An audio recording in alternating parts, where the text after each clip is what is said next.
A former Hells Angels president and Army veteran, Kevin Simonsen, has dodged jail after attempting to board a flight at Perth Airport with a knuckleduster in his carry-on luggage.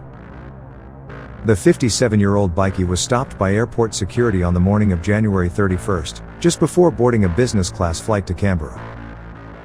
Inside his bag was a cool-looking brass knuckleduster, a prohibited weapon under WA law. After a brief inspection and notification to police, authorities confiscated the weapon but allowed Simonsen to continue his journey. However, he was later summoned to court over the incident. In court, it was revealed that although the circumstances may have given the impression that he was embarking on a fight-ready trip, it was just an honest mistake. And according to his lawyer, this wasn't part of any sinister plan. Simonsen receives a veteran's pension and was only traveling to meet up with members of his old army regiment and visit the Australian War Memorial.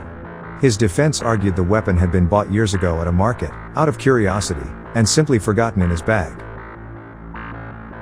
Prosecutors didn't challenge that story, and the court noted his clean record over the past 15 years.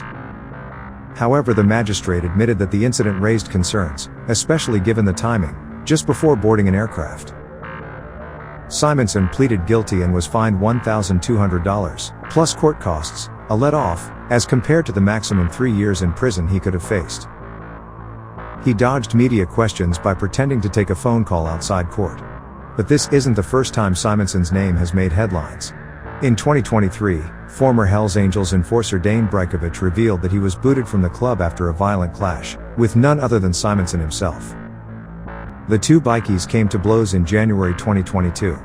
Brajkovich claimed he confronted Simonsen at the clubhouse, armed with his own, homemade steel knuckleduster. Simonsen was reportedly on crutches with a broken leg at the time, but still didn't back down.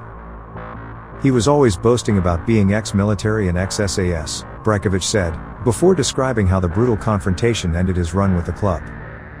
Simonsen, 57, has kept a low profile, with the only known images of him surfacing in the West Australian, which has twice photographed him slipping out of court.